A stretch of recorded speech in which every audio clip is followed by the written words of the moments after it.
Welcome to Run With It, where we bring you business ideas from proven founders. Each episode, you'll hear a new business idea and the exact steps our guest would take to get started.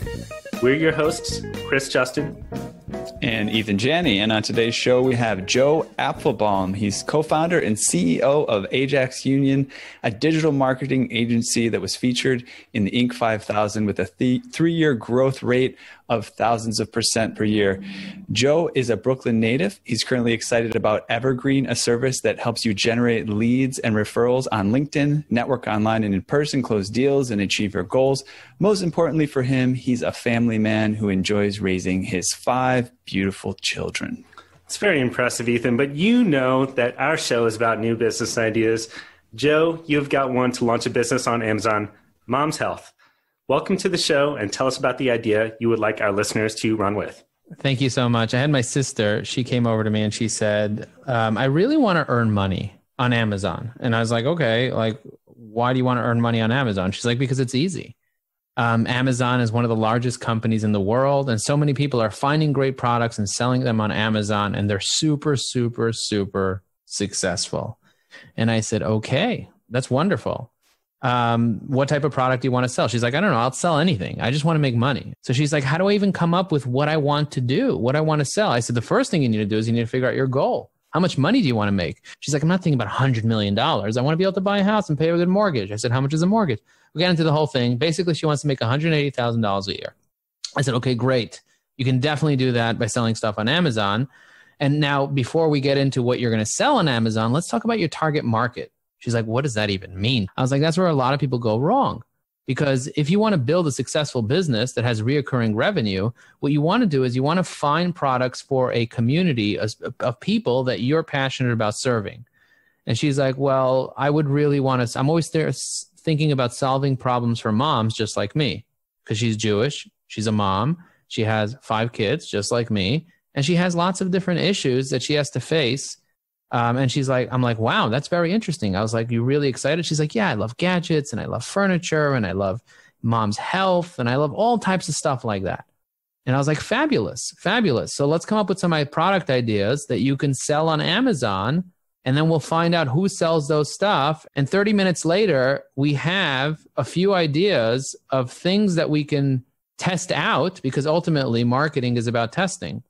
So I said, how many moms do you have in your life right now? There's something called the Pareto principle, that you get, a certain percentage of results from a certain percentage of the people in your life. So even if you had, let's say 1,000 moms, only 200 of them are really going to be investing in what you're offering, like the 20-80 rule. And I said, in addition to that, there's the Dunbar law. And she's like, what's the Dunbar law? The Dunbar law is that you can only really know 150 relationships at any given time in your life. And she's like, oh my God, I thought I had like unlimited, but really you're right. If I sit down and write, I maybe have 20, 30 people that I know off the top of my head. And I said, if you look through your phone book and you look through the kids in your kids' classes and the people that you see in the synagogue and like all that stuff, you'll probably come up with 150 people that you'd like to put into your list of prospects. And she's like, okay, now that I have the prospects, so I'm going to tell them to go on Amazon and buy something. I said, no, you're going to interview them to figure out what problems they currently face. And I said, this is how I built my multi-million-dollar agency. This is how I was featured on the Inc. 5000 as one of the fastest growing companies in America. I was building websites for people as a freelancer. I don't know if you knew this. I had a web design company, and I was building about 100 websites a year. And I started just having conversations with my clients and potential clients. And what they told me is, Joe, you told me that if you build it, they will come. And it's not true. I was like, what do you mean? I built it. Didn't they come? It's like, no, nobody came. You built me a website. Nobody's coming. I was like, oh, yeah. You have to market the website too. You can't just build it and hope that they'll come, right? A lot of people do that. They start a website and they're all excited about it. And then they're waiting and waiting and waiting.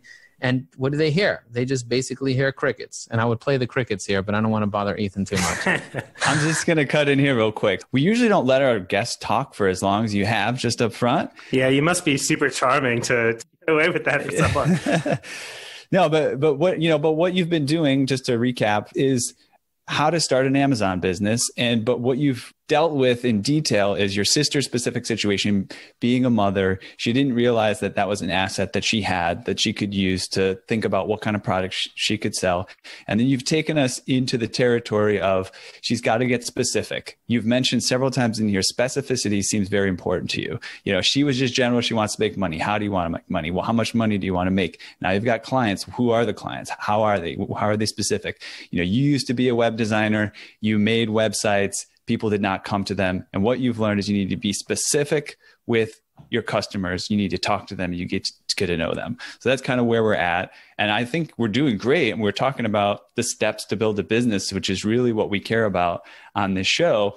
And if you want to talk about specifically this business, what do you tell your sister to do? How does she reach out to people? How does she start those conversations? And what does she pay attention to that really matters? Well, I want to take us into an aside here because, Joe, you have flipped our typical model. Chris, you can't do that. I just asked him a question. I know. I didn't like your question. I think your question is going to be fitting later. I think that those action steps are going to be important, but I think that it's worth pointing out that typically we talk about a problem and an opportunity, and it's all from the perspective of the customer.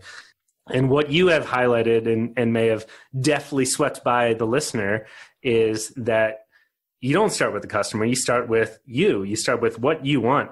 And I think that's been apparent based on the type of business that you have built for yourself.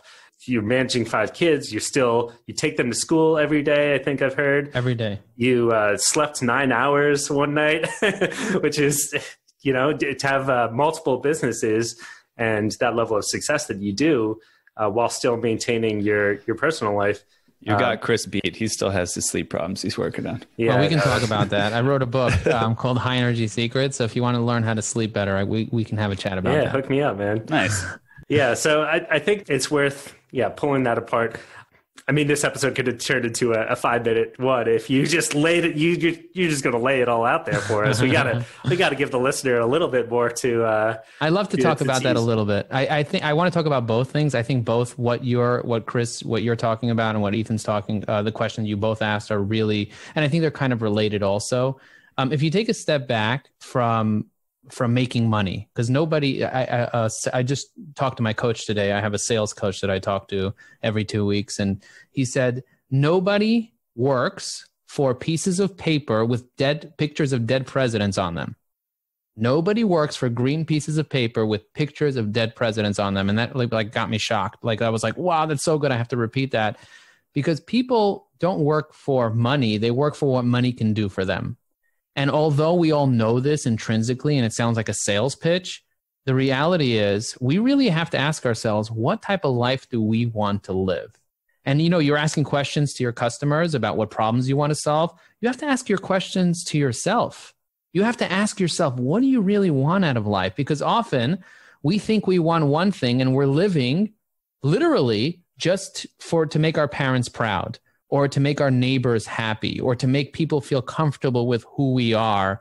But the reality is that's never going to make you happy, trying to define your success by somebody else's standard. So figuring out what you really want for yourself and what's really going to motivate you to take that action when you're not getting results. When I started my business, I spent a whole year not getting results. A lot of people think, oh, he just went off and he was successful. Until I was specific, like you mentioned, where I had one problem with one partner and offered one product to solve that problem, I was able to go deep and service over 1,100 clients. But before that, I was everything to everybody. It wasn't solving one problem for one audience. It was kind of just like a smorgasbord of marketing features, because I was afraid. The truth is I was afraid. I had a tremendous fear, and this fear I see in a lot of people. The fear of just not having abundance, the fear of someone asking me for something and then me pigeonholing myself into a niche, or to one feature or one product or one service, and then somebody comes and asks me to do something else, or they won't ask me to do that because they think I only do something else because I niched out. So at the end of the day, the most important thing that you need to do is figure out, what do you want to do in this world with your life? You've been given a gift. Everyone has been given a gift to be alive. And all the talents that you have are basically the gifts that you've been given in order for you to serve the world. And not just serve yourself, but make a difference, leave the world with an indelible mark. You never know the day that you're going to die. So what are you going to do? Just try to make money? There's a lot of ways to make money. But if you can also make an impact, who do you want to make an impact for? What do you want your lifestyle to be like? It's one of the questions that we ask our students at Evergreen. Before you begin LinkedIn, ask yourself, what do you want your lifestyle to be like? For me, I don't want to work in my business. When I started at Ajax Union, that was one clear indication. I want to work on my business. Again, I'll say this again. I used to work in my business, doing all the work, closing the deals and doing the work. I had that epiphany that I need reoccurring revenue and I need to work on my business and hire people. So when I sell, I go and sell for other people to do the work because I don't enjoy doing the work. I enjoy spending time with my kids. I enjoy having conversations. I enjoy hiring people, managing them. I enjoy all the creative stuff. I don't really enjoy doing the work. And you have to do what you enjoy. So I told this to my sister. She asked me the question, how do you even get started? Who do you even ask questions to? I said, friends and family. She's like, oh, but you don't do business with friends and family. And I said, did I tell you to do business or did I tell you to investigate? Because they'll be honest with you. Friends and family will be honest with you. So the easiest people to interview is my wife, my sister, my cousin, my aunt. Interview them. They're your target market. Interview them. Interview your neighbor, your friends, the people in your school. I'm just going to step in here and bring in a comment from we had a previous guest on the show who wrote a book called The Mom Test. And actually the idea of the book was you can't talk to your mom about your business idea because she's going to be like, oh, honey, of course I'll buy it. I'll buy 10, sign me up for a box, So I'm curious just to dive a little bit deeper into that, what you're saying. I see that there's some value in what you're saying, that your friends and family can be of assistance, and you said that they'll be honest with you. I would agree that your friends and family will be honest with you in action. So like they'll tell you something's great, but if you invite them to your event and they don't show up, you'll be like, oh, okay, my friends and family, politely just didn't show up and they're showing me that this is not a good idea. But what are the nuances there? Because there's an important part. If your friends and family oftentimes will lie to you. They will lie to you if you tell them, is this a good idea? But they will not lie to you if you ask them what their day-to-day problems are. If you say, hey, do you like my book? Oh, your book is great, Joe. I love your new book, High Energy Purpose, How to Live 100% of Your Life. They'll read it. Maybe they won't read it. Maybe they'll read the first few lines, but next level. Oh my God, Joe, I love it. I love it. I love it. This is going to be a bestseller for sure. Don't ask them that question because they're going to lie to you 100%. And if they don't lie to me, I'm going to be offended. So please lie to me and tell me how amazing I am. Okay. I love that. I love that. But when I ask you what your problems are, a random person are going to lie to you and say, oh, everything's fine. I don't have any problems. But your friends and family, they're going to literally spill their guts out. My sister actually told me, she's like, all right, she started asking her friends and family, and they started coming to her with real problems that strangers wouldn't be able to trust her with, things that are intimate problems that they were having in their life, like really private things, private issues. Some of them psychological issues, some of them, issues with having a child who's autistic or having issues with breastfeeding and, things that are really private. A stranger is not going to tell you, hey, I'm having an issue and I need a lactation consultant. And I wish I had this extra thing that I can put on my whatever so that I can have an easier time. And she found problems around the whole world of breastfeeding, around the whole world of keeping kids that are autistic busy. And she started coming up with issues that her friends, her neighbors, her cousins, her aunts, like people that she started interviewing, she started coming up with issues and ideas that were products and services that can be sold both on Amazon, on eBay, on a Shopify, through a Facebook Live. And she started coming up with all these ideas. And she's so much closer to doing $180,000 a year in terms of a conceptual idea. Whereas before, she's like, I just need a product to sell on Amazon. And she came up with total vagueness. Now she actually has something viable that she can go out and say, and I asked her, I said, how many customers do you need to get to your goal? And she's like, depends on how much I'm going to be charging. I said, I love that. I love that. So how much can each person afford to pay you to be able to do that? She's like, let's say $80 a month. I said, what's $80 a month? She's like $1,000 a year, according to my calculator. I was like, perfect. So in order to make $180,000 a year, how many customers do you need to service every year? She's like, oh my God, I only need 100 customers? Is that possible? And now it becomes a reality for her. She's like, oh, wow, I really have to do the math. One of the things that Grant Cardone, I don't know if you ever heard of him, but he's a big sales trainer. He tells all salespeople to do. He's like, do the math. Do the math. Because if you do the math, you'll know exactly what your activity needs to look like. If you do the math, you'll know exactly how many leads you need. If you do the math, you'll determine if what you want to earn in your life, in your business, in your current position is realistic, or do you need to make certain shifts in order for you to get what you want. Most people are not doing the math because they're not living in reality. They're living in dreamland. They're not being specific. They're like, I want to feel good. I want to be happy. I want to make as much as possible. But as much as possible is hope. And hope is a great thing. It's just not a great strategy. Yeah, this sounds useful from your perspective as someone coaching your sister, right, into this process. Don't say, okay, let's have you work with moms, right? No, you say, what do you know? What are you good at? And she comes up with the things. From the perspective of the listener, as they're starting a business, how can they use this? Is it, because they're not trying to show somebody else how to start a business. They're trying to actually start the business. Is there a way that they can implement this into their process of building the business, whether it's, selling or interacting with other people? What are the ways that this plays a role in someone starting a business? Yeah, it's kind of like discovery. When you discover I was talking to my sales coach this morning. One of the things that he spoke about is like when you're coaching your sales rep, listen to a call with them and then ask them, what did you do great? And let them come up with what they did great. And then ask them, what did you do that wasn't so great? And let them come up with the problems. And often they'll come up with the problem instead of you telling them the problem. They discover the problem. Then you can coach them and then role play with them into making sure that you adjust that problem. So allowing the person to discover their own issues is the key for them to have the epiphany. Because when you're told what you did wrong, that's criticism. And your ego is not going to hear the criticism as a self-defense mechanism. You just don't hear the criticism. But when you discover it on your own, it's not your ego, it's your awareness.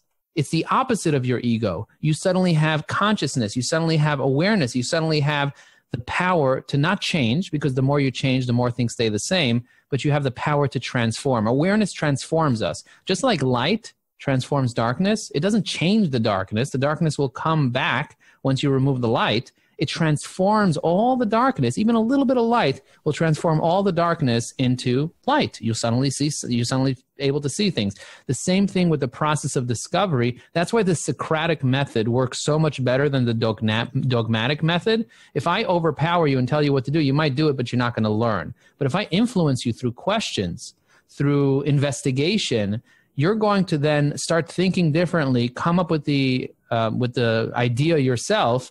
And as a result of that, you're much more likely to comply and to live a better life. This works with all my kids as well.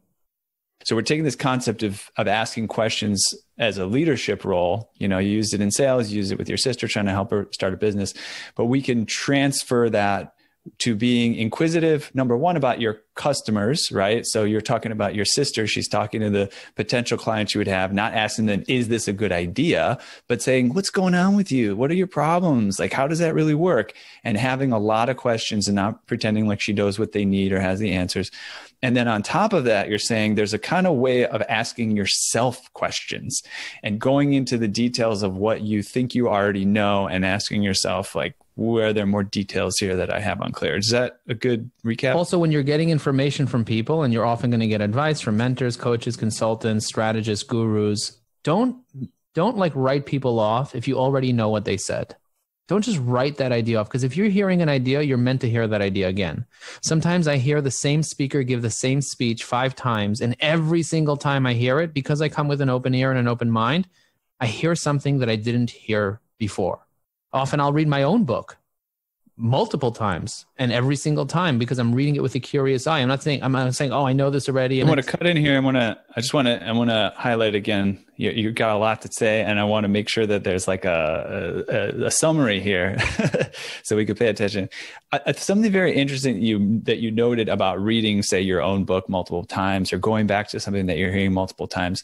I know I had a conversation with a guy that's basically in charge of sales for Eben Pagan, who's been very successful with sales online. And he worked with Chet Holmes, who wrote a book called The Ultimate Sales Machine. And Chet Holmes worked with, Warren Buffett's partner, Charlie Munger, did amazing things with sales. And I asked him about him reading that book, and he said he had read that book multiple times, and he had underlined and went through it so many times that he could recite the names of sections, the name of chapters, and so on and so forth. And I think that's a really good exercise for any listener who wants to get anywhere with anything.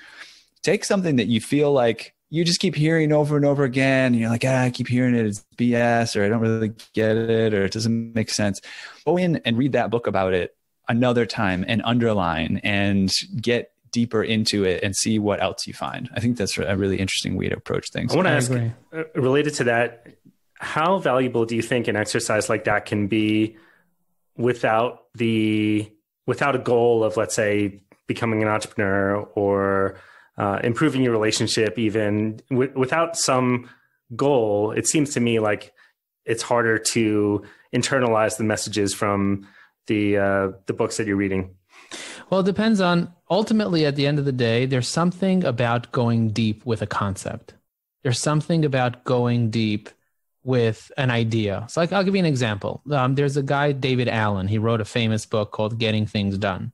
And if you haven't read his book, I highly recommend it. It's mandatory reading for all my employees because our competitive advantage. Preaching to the choir. All I hear about is getting things done. Yeah, I talk about it all the time. And I know you're a fan too. So. Okay, great. But my point is, I've read the book in the past and I just got nothing out of it. And I was like, yeah, I know this stuff. Of course, Inbox Zero, we all know it, blah, blah, blah. But then my coach asked me if I really read it. My coach asked me several years ago, he's like, Joe, did you really read the book? Like, did you really read all the chapters? Did you read the stories? Is your mind really like water? Like, do you use your... And I was like, you know what? The truth is I didn't go deep. And then he's like, you know what? I want you to do an exercise. I want you to ask 5 of your closest entrepreneurs a couple of questions around what they like about you, what they like most about you, and what are some things that they might not be able to trust you with, things like that. And so I asked these questions to 25 people. And one of them said, Joe, I hear you starting a lot of books, but how many of them have you actually finished? And that my mind was blown from that question because I wrote down that question, underlined it and circled it and asked myself that. And I went back to the bookcase and I said, you know what, let me take Getting Things Done and really take a deep dive. And it was so hard to really read every part of it because it's just a difficult book to read. And we were on vacation in Aspen and I just forced myself to read the whole thing. And then I read it again, and then I read it, underlined it, and then started highlighting. And I started getting really excited because started seeing things that I just never saw before. And I was like, this is insane. And before I did that exercise with Getting Things Done, I never really had the time to read a book for a few times. I was like, I need the next one. So reading Think and Grow Rich, the 13 Principles of Riches, or reading the 7 Habits of Highly Effective People more than 3 or 4 times, like going through that, really sharpening that saw, that's something that really changed the way that I view focus and going deep. So it's nice to go wide. It's nice to have to have a nice network, but it's also very important to learn the power of focus. If you want to create that diamond, you got to polish it. Do you think that you could have achieved the success you had by skipping the going wide phase? Because I know you talked about previously you had 7 businesses going on. You were at the Watchery and you found this one with Ajax Union that took off. And at that point, it seems like you went deep. Yeah, I think I could have had this level of success without the going wide. It's my personality to go wide. And because it's my personality to go wide, I'm going to do it either way. It's something that I'm going to do naturally. Some people, their personality is just to go deep. And for them, they need to challenge themselves to go wide. It depends on where you need balance in your life. There are people that are just not the visionary types of people. So they need to hang around with people that go wide. Maybe you just don't have that. Maybe you're an integrator. Maybe you're an operator, but you're entrepreneurial. That's fine. Find the person who's bouncing off the walls and have them go deep with something and teach them. And, at the end of the day, I'm not going to say that I was successful because of me. I was successful because of the people that I chose to hang around myself and actually modify and transform the way that I operate to operate a little more like those people, but still bring everything that I have to the table. So it's the sum of like my partner, my brother, the people, my clients, my mentors, my coaches, the books that I read. That's what really truly brought me to success. So if you're bouncing off the wall, like there's a book called Idea Monkey. Buy the book, read the book. It's a pretty good book. It basically tells you that every idea monkey needs someone who will tame them. What's the person in the circus that like whacks the monkey? Chris is my idea monkey. Yeah, I can say with that. I'm going to play the idea monkey right now. Actually, let's bring this back to the idea that we're talking about here. Shit. You set me up too well for that. All right, so recounting a little bit here. Someone's coming to you and they want to start a business. You take them through, what are you looking to achieve? Get really granular in how much money you want to make, really granular in the type of people that you want to serve. Start talking to those people to understand the problems that they're facing, right? That's the point that we're at right now. Take us through the next steps. Oh, and realize that you're going to fail trying to solve those problems for those people a lot. I'll give you an example of that, and I'll show you what I did. So I knew that LinkedIn worked for me really, really well, and I wanted to start providing services around LinkedIn. I just didn't have the exact idea of what I was going to do, but I knew that LinkedIn was important because Microsoft invested $26.2 billion on LinkedIn. So I decided that, one of the things that I love is expanding my connections on LinkedIn strategically. So I'm going to offer a LinkedIn prospecting service, and I'm going to start interviewing my customers, and I'll go through this whole process. I knew how much money I wanted to make, how many clients, I hired sales reps. I did the whole work, right? Nobody bought. Nobody was interested in buying. People said, it's a great idea. I love it. My friends and family said it's the best thing. They told me what their problem is, and we tried it. We had one guy, we said, we'll give you a 7-day trial, and if you like it at the end of the 7 days, and one person out of the hundreds of conversations that we had, one person said he'll do the 7-day trial, and at the end of 7 days, he's like, you know what, I don't really see the value in this. It's a nice to have, but I'm not paying for it. So if you want to do it for free, Joe, you're welcome to use my account and expand my account and prospect, but I'm not looking to do that. And then I said, you know what, let me go back to the drawing board. Let me look at other problems and let me try to solve a different problem. And what I found was a common problem with a lot of the people in my network was that they didn't have a strategy for LinkedIn. So they're like, don't do it for me, but help me with a strategy. And so I said, you know what, I'm going to fire the sales reps that I had because they obviously didn't work, and I'm going to do this myself. So for 90 days, I had 5 conversations every single day talking about the strategy, and my team was like, we're not even going to launch this product, this LinkedIn product, until you get people that want to buy. And they said, 10 people that want to buy. If you get 10 people that want to buy, we'll make a landing page. We'll support you as a team. But until then, let's just keep with our funnel idea that we have right now and not offer another product. And I was looking for a lead-in product. Anyway, bottom line is I created an article that came up with this new idea based on the problems that they told me. I made a little YouTube video, and I started having 5 conversations a day. I would reach out to 100 people a day, and I did this for 90 days.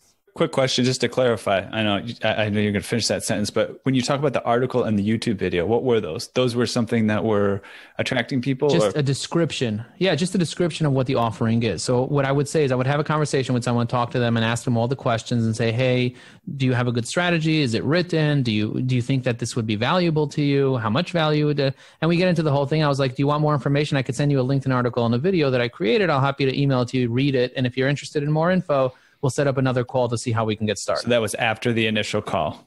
Got it. And after the initial call, during the initial call, if they saw that they hadn't, most people were not interested. Most people were like, it's a good idea. But in the first month, I closed 10 deals. In the second month, I closed another 10 deals. And in the third month, I closed another 10 deals. So in 90 days, I had 80 conversations a month, and I was closing 10 deals a month. And I was like, holy crap, this is a great product. So I started increasing the price and increasing the price and increasing the price and adding more value and increasing the price. And I got it to a place where it was too expensive and people stopped buying. So I lowered the price and I got it to a sweet spot where we get the right amount of customers and the right type of customer. So the cheap one was a little too cheap. The expensive one was a little too expensive. So I found the right price. And now we offer a new product that is our lead-in product called the LinkedIn Authority Blueprint. I came up with this idea, and this idea itself could be a business on its own. It's not. It's a lead-in product. And for those that don't know what a lead-in product is, a lead-in product is if you have a product that's less expensive than your primary product that gets people in the door because there's so much value, but you still make profit off that, it's a great product to sell. So our LinkedIn Authority Blueprint helps CEOs, entrepreneurs, sales professionals be able to have an actual strategy for LinkedIn. They get a content calendar, an asset library, a connections dashboard. We optimize their profile. We give them messaging scripts. We give them lots of different things. So now they have a written strategy for what they can do on LinkedIn to be successful. Now, the key for this is that after we do that for them, we then sell them our next thing, which is our marketing funnel, which is working with customers. Typically, it's hundreds of thousands of dollars in revenue for our business doing that. And I've successfully closed the blueprint and then converted that close into working with their company to do a much bigger engagement. And it worked. Idea monkey's got to jump back in. Wait a second. And I'm also confused. Is the idea monkey the person who has too many ideas, or the monkey that comes in and punishes you for having too many ideas? According to the book, Idea Monkey, the idea monkey is the entrepreneur that has too many ideas, and the ringleader is the person who rings Chris them is in. my ringleader. I'm the idea monkey. But I will bring us back on track, and that is with the Amazon business idea, right? Starting a business on Amazon, or really whatever it's going to lead to with your sister. Would you recommend that was a step for her to take, or the listener to take? Do 5 calls a day for 90 days. And in those calls, try to kind of sell people a product that you modify, or what do you think? So first, what you want to do is you want to find a problem that you're passionate about fixing for your target audience. So the first step is speak to your target audience, figure out what their problems are, and then find a problem that they believe that if they solve, they would be able to put a sticker price to it. I'll give you an example. In her case, she came up with the idea of, my kids are bored after school. They're home. It's a pandemic. Nobody can go anywhere. So she wants to provide them with activities that they can sell. They can buy books on Amazon and pencils and like preset activities for after school with a little community. And I said, would that allow them to spend $80 a month? She's like, yeah, for a family, for the type of mother that she's targeting that has multiple kids, they'd be happy to spend $20 a week, which is $80 a month, which is $1,000 a year. And I can easily get 200 people to do that. So that's $180,000 in revenue. And it's reoccurring revenue because every month she's selling them books and she's selling them pencils and she's selling them activities, and it's part of a community and it's a whole thing. And she came up with that idea by having conversations with people. Now, once you have the idea, then create an article or a landing page and a little video, start having conversations with people, and then send them the information to review. And if they want that, then you can get them signed up. But don't go create a whole website and start marketing brochures and logos and hire an agency and build it and they will come. Don't do that. First, close X amount of deals. I told her that in order for her to prove this concept and for me to believe that she can get 180 clients, she needs 18 clients. So she's like, okay, if I can get 18 clients, then invest in a brand, then invest in a proper sequence and email automation and in a whole thing. But before you do that, go get your first 18 clients. And if you can't get 5, and I said, by the way, I'm a client already. I'll be a client. I'll be your first client happily. I'll pay you $1,000 to take care of my kids for the year after hours, send me the activities and all that. Because my kids love to draw and all that stuff. Quick question. And I think I'm noticing a potentially common problem with entrepreneurs, and I think since you've had so much business experience, be able to speak to it. Somebody starts out and they say, I'd like to make $180,000 a year. That's the number we picked. You did some calculations, found out this is how many customers you need to have. And you've done all that. And then you realize this business is going to have some overhead, right? Maybe I have to pay, Amazon seller fees. I've got the pencils. Where do they come from? I've got to pay like a commission on those, I've got to have a web hosting, all these things. Can you give people an insight on, how to account for those type of things in your calculations? So is she saying, oh, I want to make 100,000, I'm going to spend 80,000 in overhead?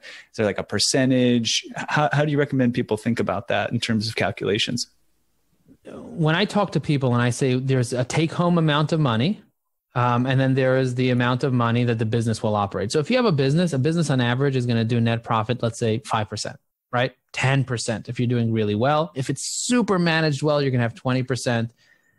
Businesses don't make a lot of net profit. But then there's the operator expense. And if you want to run a company efficiently, you can have a business that generates 200,000 and you take 180 as the operator. You're doing all the work. But if you want a business that you're not operating yourself and somebody else is operating, then it's a whole nother conversation. This conversation is about an owner operator that there's a concept called cost of goods sold. And what you want to do is you want to make sure that you figure out what salary you want to take home, but first figure out the top line revenue you want the business to make, and then figure out, okay, speak to an accountant or a business coach or a business planner, somebody to support you to create a simple model, even on the back of a napkin, of what it costs to acquire a customer, and once you close the customer, what it costs to service the customer. There's a concept called fixed costs, and there's cost of goods sold. And I always educate people on that. Very important for them to know the difference between a fixed cost and the difference between cost of goods sold. Fixed cost is the cost of doing business. Like getting your office, you still need to pay $500 or $5,000 a month for the office, whether you have one person or 5 people. You still need that office. You still need the equipment, whether you're servicing 10 customers or 100 customers.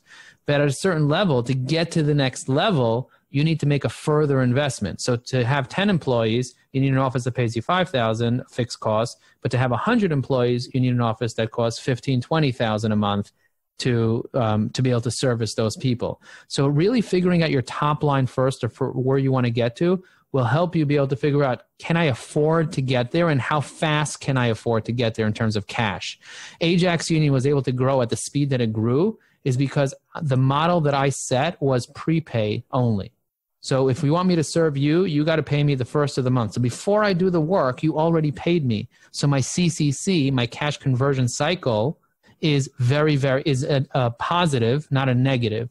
This is something that somebody didn't tell me when I started my business. And we were actually negative cash flow. Even though we had all this stuff, we were growing faster than we could afford to grow.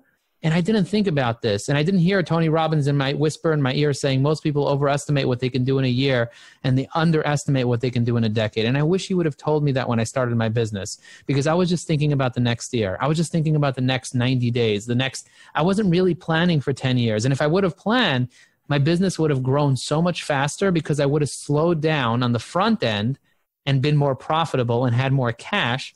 Instead, I ended up doing things like getting an investor, and I did a lot of things that I don't regret because I learned a lot from it, but I wouldn't have done because I had a very successful, profitable business, but I didn't understand the difference between profit and cash. I think that's a good point here for us to wrap up. We are coming up on time. It's been great. We've been all over the map here, by the way. I just want to say we went from the nuts and bolts of starting the business, which we laid out like some really great action steps within like the first 5 minutes. We derailed you from that. We took you into some other areas, just kind of giving some general insights. We talked about some things that you've experienced that are useful. And now we're getting almost like a business accounting session 101 here. So lots of great stuff. Thank you so much on that, Joe. So to the listener out there who is on board with Joe's philosophy, take some action, follow through on some of the steps that we talked about. There are a lot of mindset actions there. There's a lot of tangible things in talking to friends and family and understanding how much money you want to make. Follow through on that. Let us know what you've done. Email us at update@runwithit.fm. Give us some feedback on this episode. Joe, where can listeners go to learn more about you? It's very simple. Go to my LinkedIn profile. Go to joelinkedin.com. If you want to connect with me, I have over 1,000 people waiting to connect with me right now. So make sure that you mention runwithit.fm in the connection note when you're sending me a connection request. So this way I know that you heard me on the show and I'll accept you. I love helping people, supporting entrepreneurs. So connect with me on LinkedIn, check out my content, reach out to me, let me know that you heard me here. And let's see how I can support you on your journey. I love speaking to people. I coach about 1,000 people a year anonymously through the Breakthrough Maze. So I just love adding value to other people, and I hope that this added value to you. And if it did, please just send me a quick little note letting me know what you're going to do as a result of this, because I get motivated when I hear other people that literally take action. That's what I want to see. Thank you for the conversation. It's been a lot of fun, very enlightening as well. Really appreciate it. And we will see you next week.